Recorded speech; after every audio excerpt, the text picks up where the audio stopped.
Bonjour les amoureux du fil, c'est Alexandra du fil dans l'âme et aujourd'hui je vais vous faire une vidéo pour vous montrer comment je monte un projet sur mon métier à tisser, la peigne en vergeur.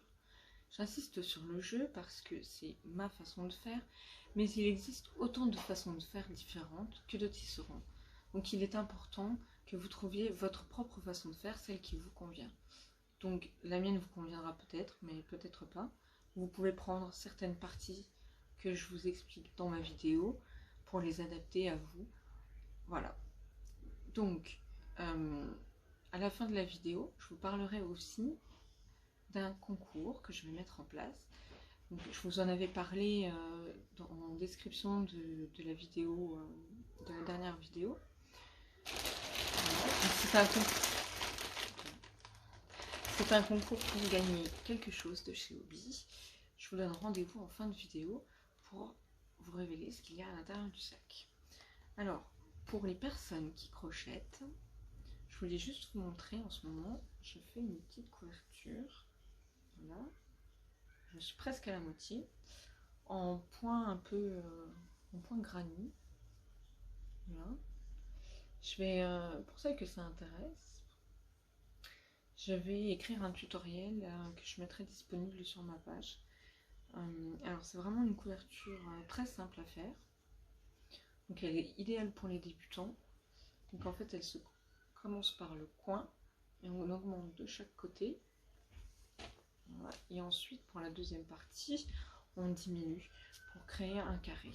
Donc apparemment cette couverture plaît beaucoup. C'est la 5e fois qu'on me la demande. Et j'aime beaucoup la faire parce qu'en plus elle est très rapide. En fait, vous allez commencer par là, donc les rangs au début vont être très courts et ils vont donc augmenter forcément jusqu'au milieu. Et ensuite, vous allez diminuer, donc les rangs seront de plus en plus courts, donc vous avez vraiment l'impression qu'elle est rapide à crocheter. Donc j'aime beaucoup faire cette petite couverture. Donc au final, vous avez une couverture carrée. Et dans le tutoriel, je vous expliquerai comment l'adapter aux mesures que vous voulez. La mienne, elle fera environ 85 cm de côté, je pense. Voilà, donc c'est vraiment idéal pour les débutants. Il n'y a que des brides et des mailles en l'air. Voilà. Et à la fin, je crochette une petite bordure en mailles serrées et avec des mailles en l'air aussi pour faire des petits picots. Mais elle n'est pas obligatoire. Voilà. Donc maintenant, passons aux choses sérieuses en vous montrant comment je monte la chaîne sur mon métier à tisser à peigne en vergeur. Je vous montre un peu comment j'ai installé mon métier à tisser. Donc, il est sur son support. Il faut bien vérifier qu'il soit droit. Et ici, donc, j'ai, on va dire un râteau, je ne sais pas. C'est quelque chose que j'ai demandé à mon frère de fabriquer. Donc en fait, c'est juste une planche de bois avec des vis espacées de 5 cm. Et je l'utilise en tant que cheville d'ourdissage. Donc alors je l'installe solidement. Donc. Et je mesure la distance avec mon mètre et je le mesure bien en 2 points pour être sûr donc, que le métier à tisser soit à la bonne distance.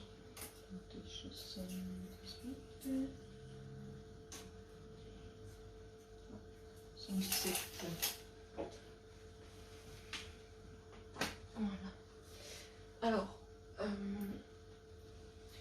je maintiens mon métier à tisser, je maintiens en bas en mettant des poids. Des poids pour les haltères, tout simplement.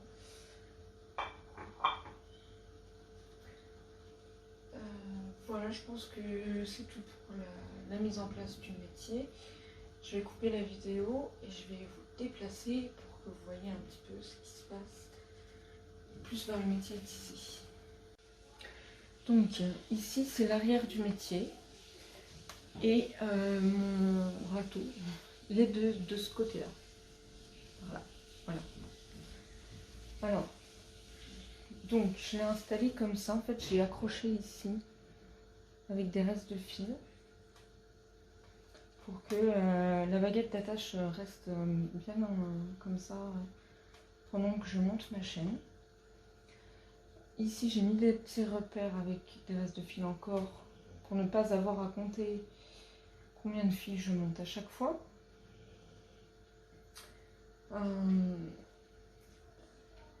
Alors, pour monter la chaîne, vous aurez besoin d'une passette. Voilà, celle qui est fournie avec le métier à tisser Ashford. Et d'une paire de ciseaux, forcément, si vous mettez plusieurs couleurs. Oui, j'ai encore le petit visuel là. Si vous changez de couleur pendant la chaîne. Donc, je me sers de mon sac de transport là, en bas pour mettre ma pelote dedans. Alors, il faut attacher le fil à la baguette d'attache. Donc quand vous l'attachez, pensez bien à passer par-dessus la baguette d'attache et en souple. Vous allez l'attacher à peu près en face de votre repère, ou de là où vous allez commencer si vous n'avez pas mis de repère.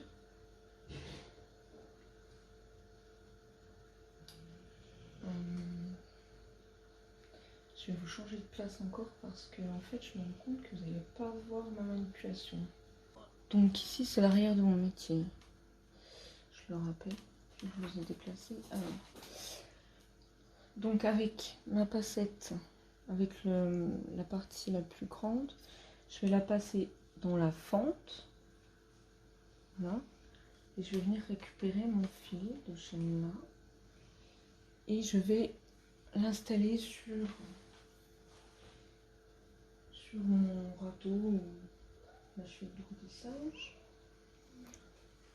Alors quand je passe mon fil de chaîne, alors, attendez, donc on va essayer que ce soit pas trop tendu parce que sinon ça a tendance à faire déplacer le métier. Donc si vous débutez, n'hésitez pas à vérifier que votre métier n'ait pas bougé assez fréquemment. Alors en passant le fil de chaîne par la fente, donc moi ce que je fais, c'est que mon fil de pelote, je le garde toujours sur ma gauche. Voilà. Donc, hop, est-ce que vous voyez là? Là, je vais passer mon fil de chaîne sous la baguette d'attache. Je la rattrape derrière. Je passe dans la fente. Je le récupère. Et je vais l'installer sur la cheville de roulissage. Donc vraiment, monter la métier, monter la chaîne de cette façon. C'est vraiment simple. Hop.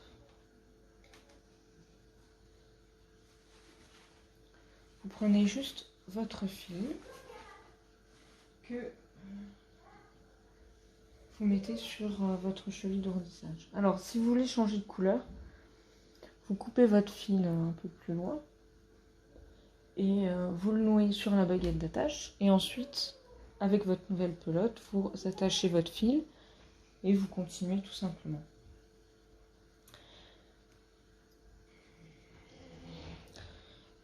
Je vais finir de monter ma chaîne et je vous retrouve pour l'enrouler sur l'ensouple arrière. J'ai monté ma chaîne. Maintenant, je vais couper les extrémités de ce côté-là avant de l'enrouler sur l'ensouple arrière. Alors, je vais juste venir nouer mes fils ici.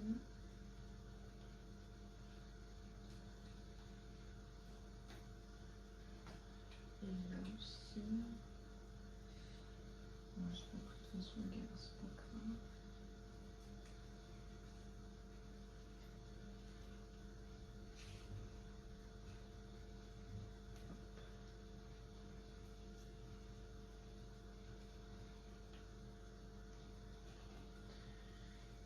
Ensuite, je vais couper simplement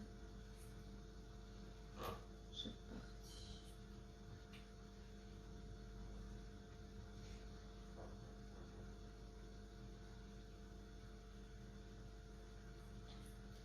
Alors, je crois que tout à l'heure, je vous avais pas précisé, mais je vous conseille de monter votre chaîne de façon à ce qu'elle soit centrée sur le métier. C'est important pour tasser bien, bien régulièrement, puisque on prend le peigne au milieu pour tasser.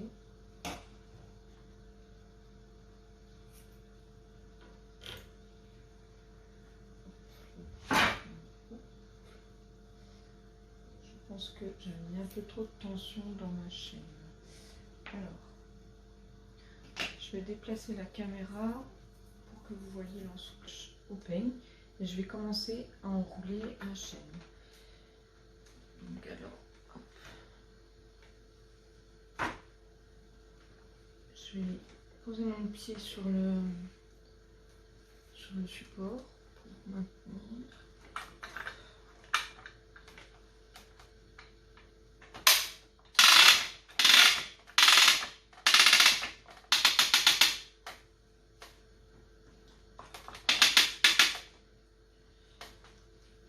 Donc maintenant, alors je vais, j'utilise en fait du papier transparent pour ouvrir mes livres. Alors, beaucoup utilisent du papier craft, mais il faut du papier craft quand même assez solide. Vous pouvez aussi utiliser attendez.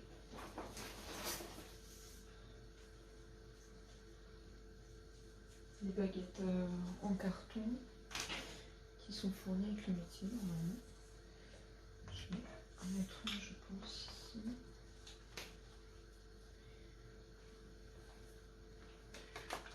Voilà. Alors, vraiment, c'est une étape importante pour avoir une tension régulière sur tout le travail. Donc, prenez votre temps.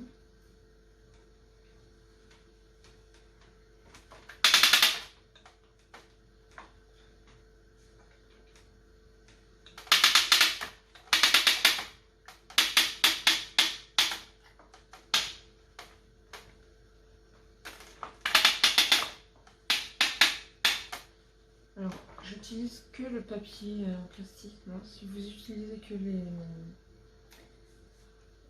bandes en carton, vous en remplacez un environ tous les un tour en fait. Voilà. Donc moi je vais regarder que mon plastique il se met bien correctement. Alors le plastique, je vous le conseille pas trop parce que avec certains fils ça glisse pas mal. Après moi j'ai pris ce que j'avais sous le coude. Voilà, j'ai vu pas mal de personnes utiliser du papier craft, mais après je pense que ça se froisse. J'ai pas testé personnellement. Il y avait une personne aussi qui avait conseillé un...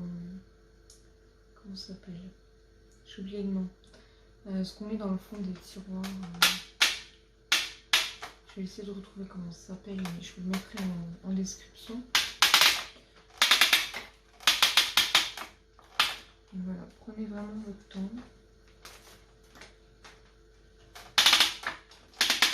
Vérifiez que ce que vous avez choisi de mettre ne se perd pas.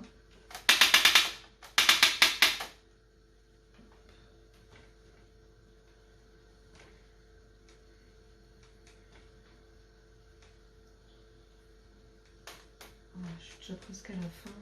Mon projet n'était pas très long.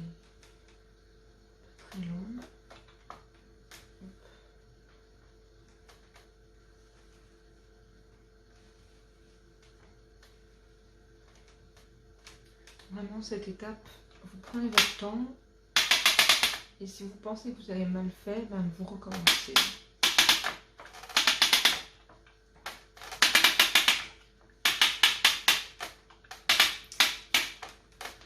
c'est vraiment une étape importante et qui peut vraiment vous poser problème après pendant le tissage. Si vous ne l'avez pas fait comme il faut.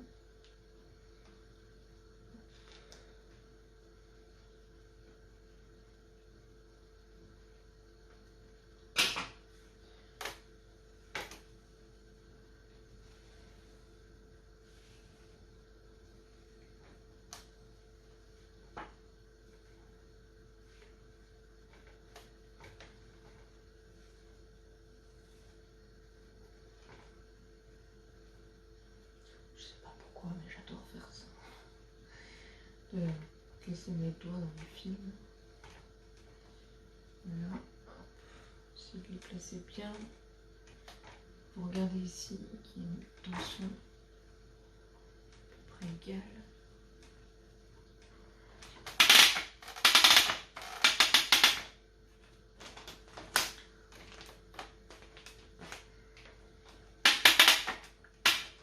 Vous voyez là, je sais pas, non, peut-être pas. Ça fait quelques bosses ici, donc c'est que le plastique qui n'est pas bien. C'est un peu décalé, donc je tire.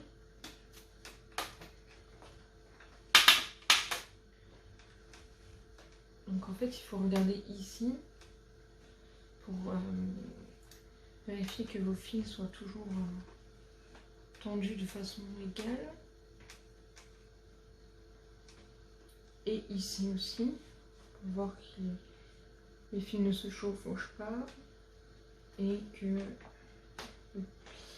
ce que vous utilisez du coup ne se décale pas.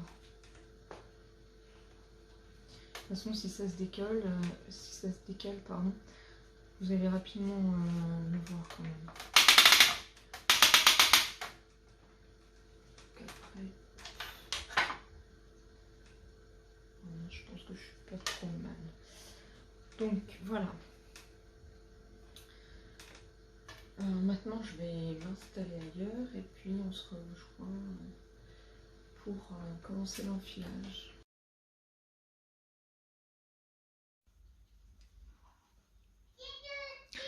Nous allons donc passer maintenant à l'enfilage. Donc quand nous avons monté notre chaîne, on a passé 2 fils dans la fente. D'accord? Et nous, ce qu'on veut, c'est un fil dans un trou, un fil dans une fente, un fil dans un trou, un fil dans une fente, etc. Alors, pour mettre le fil dans le trou, on va se servir de la passette, du petit côté cette fois-ci. On va prendre nos 2 fils qui passent dans la fente et on va les soulever comme ça. Normalement, je sais pas si vous voyez bien ici, si vous avez bien enroulé votre chaîne sur l'ensouple arrière, il devrait déjà être dans l'ordre. Donc en fait, là, vous voyez, mon fil se lève sur ma gauche. Donc celui-là, c'est celui qui va rester dans la fente. Et le fil de droite, je vais le mettre dans le trou. Donc je passe la passette. Allez, je vais accrocher le fil dans le crochet. Voilà. Et on recommence jusqu'à avoir placé tous nos fils. Alors,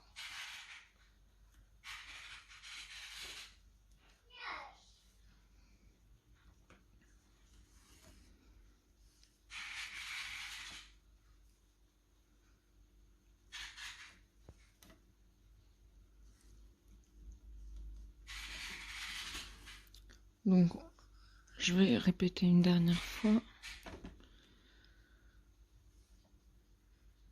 On prend nos 2 fils.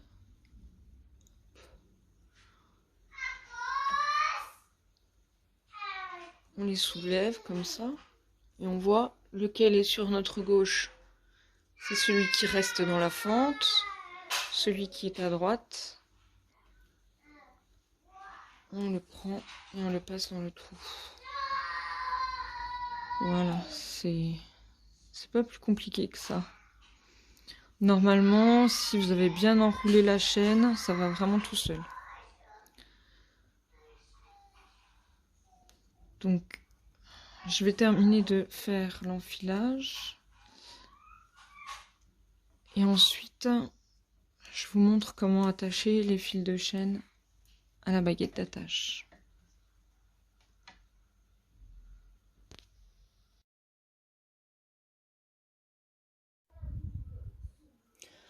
Donc j'ai terminé l'enfilage et maintenant je vais attacher les fils de chaîne à la baguette d'attache.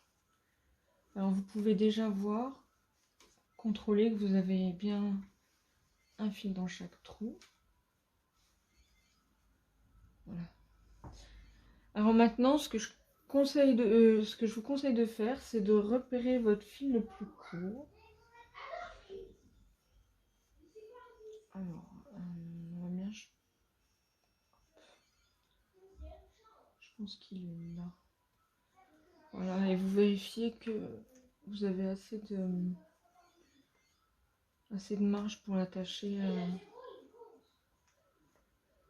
autour de la baguette. Voilà, ça devrait aller. Donc, ce que je fais moi, c'est que je commence par le milieu. Donc, hop. Voilà, je prends... Ça dépend après de la densité de mon peigne. Mais j'essaie de prendre des... On va dire c'est une mèche pas trop épaisse.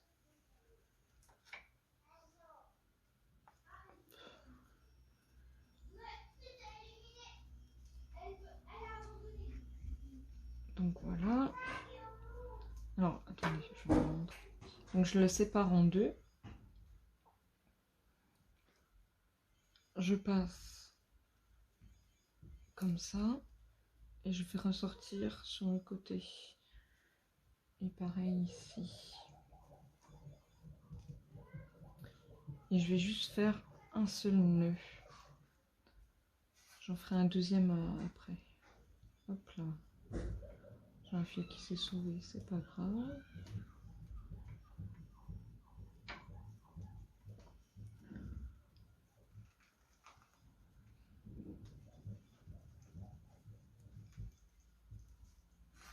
Voilà.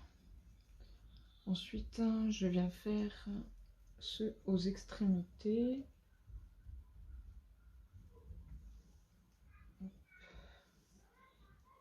Et je fais pareil. Donc il faut bien vérifier qu'il soit, que ce soit en face. Est-ce que vous voyez là? Oui. C'est jamais facile de placer la caméra. Alors, hop.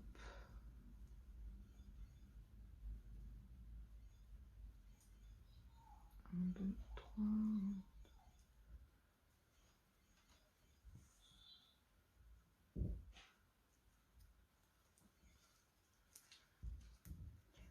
Donc je fais juste un nœud.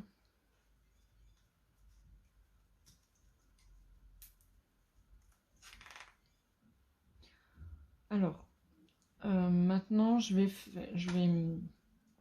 commencer les côtés en partant du milieu. Donc je vais faire un nœud ici, un nœud là, un nœud ici, un nœud là, etc.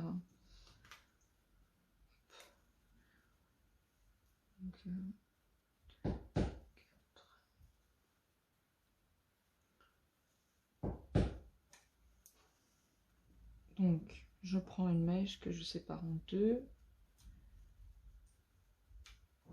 Hop, je passe d'un côté, je passe de l'autre et je fais un nœud.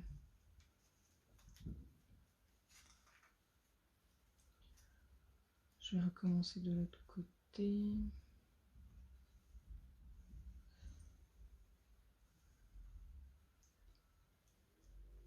Voilà, hop. je replace de façon à ce que ce soit 3. Et voilà. Donc je vais finir mes premiers nœuds et je reviens. Je pars pas vraiment, mais je reviens. Alors j'ai fini mes premiers nœuds, maintenant je vais passer au second. Donc je vais procéder un peu comme pour les premiers, je vais commencer au milieu et ensuite je vais aller comme ça sur les côtés. Donc voilà, je vais serrer le premier et je vais juste doubler le nœud. Ensuite je vais aller à gauche. Donc j'essaye que la tension soit égale. Hop.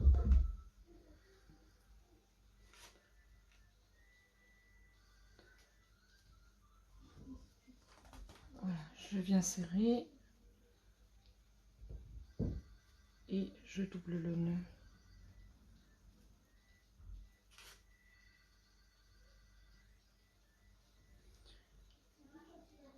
Et je fais comme ça tout le long.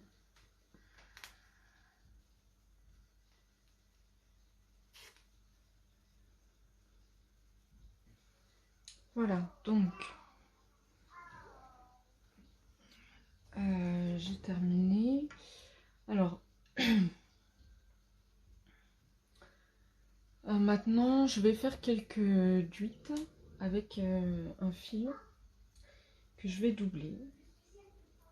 Donc c'est pour mettre un peu tous mes fils à niveau. Attendez, je vais avancer un peu la chaîne.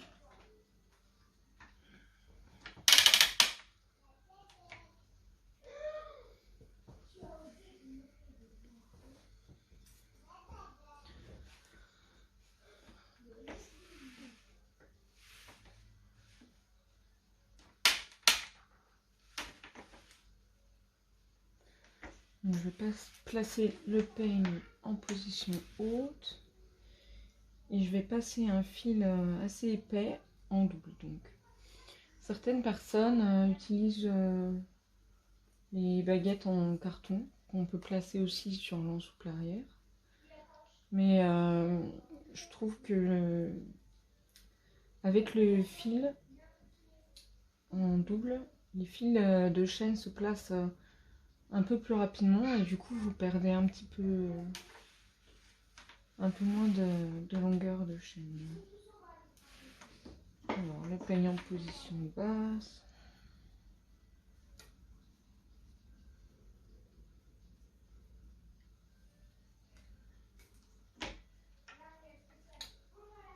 Ah, ma foule elle n'est pas super. J'ai pris du fil acrylique pour ce projet. C'est pas facile à tisser l'acrylique parce que le fil il a tendance à s'accrocher et aussi comme le fil est élastique c'est pas évident d'avoir une bonne tension, donc je le recommande pas pour les débutantes. C'est vraiment pas ce qu'il y a de plus simple. Donc je continue à faire mes premières duites. Donc ce fil là il est destiné à être enlevé après.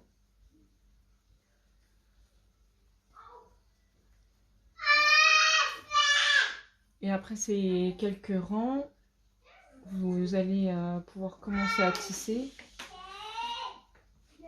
avec votre vrai fil.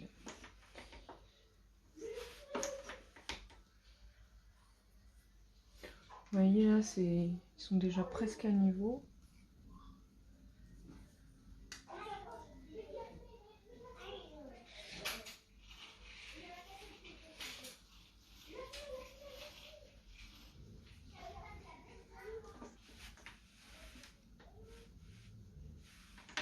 Voilà, je pense que je suis pas trop mal.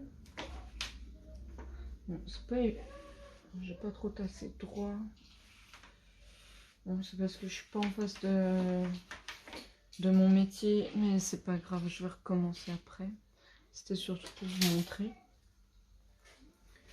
Donc vous voyez avec le fil épais, hop,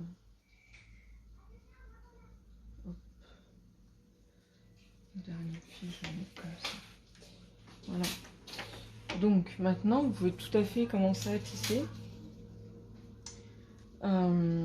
Ce que je vous conseille de faire, c'est de tisser quelques centimètres et ensuite de faire le point que vous voulez ou un hem-stitching. Aussi, quand vous commencez à enrouler votre tissu sur l'ensouple avant, pensez à cacher les nœuds avec du carton souple mais assez épais quand même, pour pas avoir de bosse après sur votre tissu quand vous l'enroulez. Quoi d'autre? Ah oui, donc pour tasser régulièrement. Alors moi, vu que je place la caméra là, je ne suis pas vraiment. Mais il faut bien vous placer donc au centre de votre tissu. Et vous prenez bien votre peigne. Hop. Voilà, à peu près par là, je pense. Bon, il faut trouver votre façon de faire, hein, mais surtout quand vous débutez, vous prenez bien le temps de tasser comme ça, de ramener les deux mains en même temps. Voilà, bon, vous voyez clairement, moi je suis pas droite. Hein. Je vais recommencer, mais comme je suis un peu décalée du métier, en fait c'est la caméra qui a ma place. Donc voilà, mais c'est pas grave, ça s'enlève facilement et puis on recommence. Voilà, je pense que j'ai fait le tour. J'ai fait une vidéo sur le point hem-stitching, mais à l'arrière du métier. Je vais essayer de vous en refaire une prochainement pour l'avant, parce qu'en fait c'est la même technique, sauf que c'est inversé en fait. Voilà. Je pense que j'ai fait le tour. Donc, ne coupez pas la vidéo. Je vais maintenant vous parler du concours.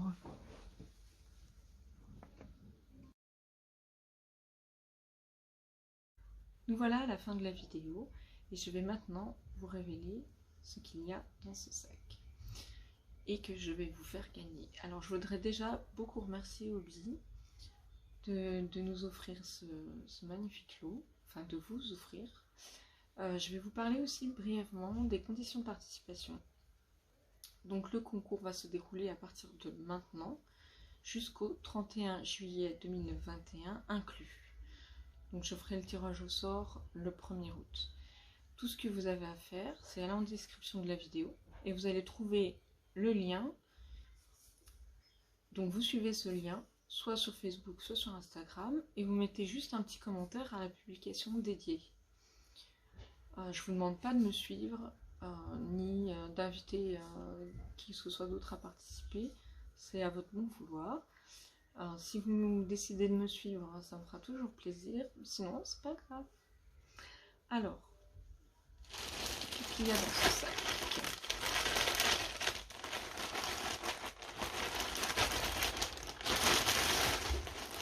Donc alors, nous avons de l'eau, de Rebo Coton. Voilà. J'espère que les couleurs vous plaisent. C'est moi qui les ai choisies. Donc j'ai choisi des couleurs ici complémentaires, donc qui pourront très bien faire un seul projet. Et là, plusieurs couleurs différentes, mais qui vont quand même bien ensemble. Et nous avons aussi un joli cake twirls. Voilà. Donc j'ai gardé des couleurs assez simples. Je voulais pas aller dans des couleurs un peu trop flash pour la toile, de peur que ça ne plaise pas. Et en plus j'ai remarqué que sur le groupe vous avez beaucoup aimé le bleu. Donc j'ai choisi celle-ci. Voilà. Donc pour participer, je vous rappelle, vous avez jusqu'au 31 juillet 2021 inclus pour mettre un petit commentaire sur la publication, donc Facebook ou Instagram. Vous suivez le lien qui est en description de la vidéo et vous aurez une chance de participer pour gagner tout ça. Voilà, donc j'espère que ce concours vous donne envie, que la vidéo vous a plu. Vous pouvez vous abonner, mettre un j'aime, un petit commentaire, tout ce que vous voulez, ça fait toujours plaisir. Au revoir, à bientôt.